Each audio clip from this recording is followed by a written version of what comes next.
de prendre le temps de nous jaser. Ça fait plaisir. Parce qu'on a quelques joueurs de ton écurie qui changent d'adresse et on parlait justement de Nicolas Roy qui se retrouve avec l'Avalanche. Son temps à Toronto aura été de courte durée, mais comment se sent ton client de se retrouver maintenant avec l'uniforme de l'Avalanche? Eh bien, Nicolas, j'ai parlé avec lui hier et est très heureux de se joindre à une équipe qui aspire à la Coupe Stanley une autre fois. Oui. Nicolas a gagné la Coupe à Vegas et on sait les Golden Knights sont tous des prétendants à la Coupe. Donc, les 4 dernières années qu'il était là, il a vécu ça, puis il est prêt à faire face à la musique. Il sait qu'il va avoir un rôle important sur le 3e trio. Donc, c'est la raison pour laquelle très satisfait de cet échange. Est-ce que c'était une demande de Nicolas ou tout simplement c'est la situation qui fait en sorte que Toronto est en reconstruction et on a reçu une offre qu'on ne pouvait pas refuser pour l'envoyer au Colorado? Exactement. Comme on sait, la situation à Toronto, il faut qu'ils ramènent leur banque de choix parce qu'ils ont pratiquement plus de choix dans les 3 prochaines années. Donc, ils essaient de monnayer le plus possible les joueurs qu'ils ont.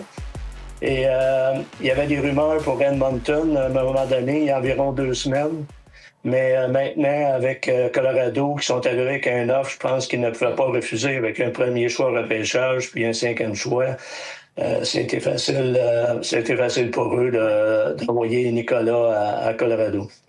André, parle-moi aussi un autre de tes clients, Samuel Girard, qui a été échangé aux Pingouins de Pittsburgh. Comment, ça s'est fait, le fait là, d'avoir passé tellement d'années, d'avoir gagné la Coupe, il arrive avec les Pingouins. C'est un autre genre de défi. Actuellement, ils sont dans les séries. Comment il se sent, Samuel, à travers tout ça? Là?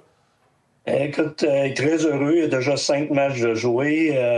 Il commence à revenir à ses habitudes parce que on sait bien qu'à Colorado, on avait dénaturé un peu parce qu'avec la venue de Makar, qui est le meilleur défenseur de la Ligue nationale présentement, et Taves, il n'y avait plus de possibilité de jouer sur l'avantage numérique, donc il devait jouer uniquement sur le désavantage. Et le fait qu'au début de saison, il a été blessé, il a manqué 5 semaines, une partie du camp d'entraînement.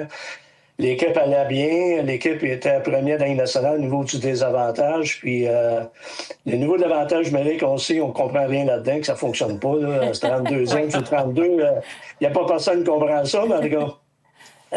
Puis même, ils ont changé leur coach de powerplay. Le coach de powerplay est rendu dans une autre équipe. Mais à propos de Samuel, on l'a dénaturé, sans nécessairement le vouloir, parce que Makar prend pratiquement les 2 minutes sur powerplay. Fait que Sam devait jouer sur le désavantage et à cause, comme je viens de mentionner, la blessure qu'il y a eu, des désavantages étaient pris dans la Ligue nationale. Donc, ils ont gardé Manson, ils ont gardé Burns, ils ont gardé Tave.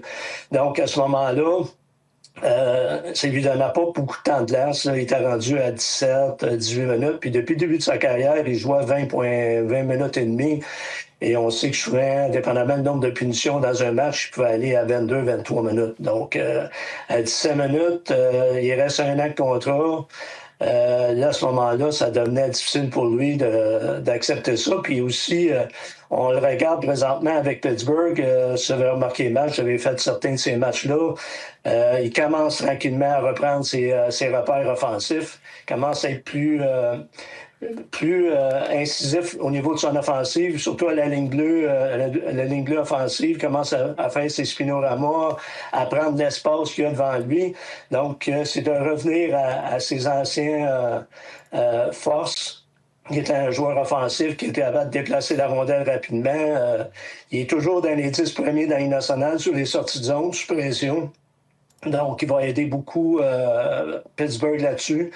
Et vu qu'il a seulement 27 ans, il envoie Kulak, un gars de 32 ans. Fait que pour Pittsburgh, c'est un très bon échange. Et c'est bon pour Sam aussi. André, c'est Alex. Justement, là, tu me pointes dans la bonne direction. J'ai fait les matchs des Pingouins, les premiers matchs de Samuel. Puis tout de suite, on l'a jumelé avec Christopher Le Temps. Puis moi aussi, là, on peut voir que l'aisance est revenue assez rapidement du côté de Samuel. Mais là, tu parlais de l'avantage numérique. En ce moment, je se retrouve quand même derrière Carlson, derrière Christopher Le Temps. Mais j'ai comme l'impression qu'on a dû véhiculer le message. Kyle Dubas a dû lui dire, regarde, il va y avoir une période de transition. Carlson a 38 ans. Le temps aussi est plus jeune. Donc, j'imagine qu'on a établi le plan déjà pour Samuel. Exactement. Écoute, il y a même eu des auditions. Le dernier match, il a joué 35 secondes. Le match d'avant, 1 minute et quelque chose. Donc, on commence tranquillement à l'introduire de ce côté-là. C'est sûr que la majorité du temps, c'est Carson qui le prend. Carson est toujours sur le premier power play. Puis écoute, il fait 12 millions de dollars pour faire ça. Fait que, veut pas, on va lui donner le bénéfice du doute. Fait que, mais quand même, Sam, comme tu as mentionné, le fait de jouer avec Christopher, ça l'aide énormément parce que Christopher, c'est tellement de bonne personne. Il lui parle constamment sur le banc. Ça va faire un excellent duo, je pense, surtout le deuxième pairing à Pittsburgh. Et pour l'avenir de Sam, comme je l'ai dit, à 27 ans, ça ne va pas tomber mieux. Et il connaît bien le head coach. Le head coach, quand il était avec Nashville, il était là. Donc, ils sont connus là pendant les camps d'entraînement, quand que Sam avait été repêché. Et ensuite, sa première année, il n'a pas joué longtemps, parce qu'il avait été échangé rapidement à Colorado, mais quand même, ils se connaissaient, fait que ça aide aussi beaucoup. C'est clair. André, un gros merci pour ton temps, parce qu'on sait que c'est une journée, des dernières journées occupées pour un agent de joueur. Merci beaucoup pour ton temps et passe une belle journée de cette date limite des transactions. Ça me fait plaisir et bonne journée à vous aussi. Merci beaucoup. Merci.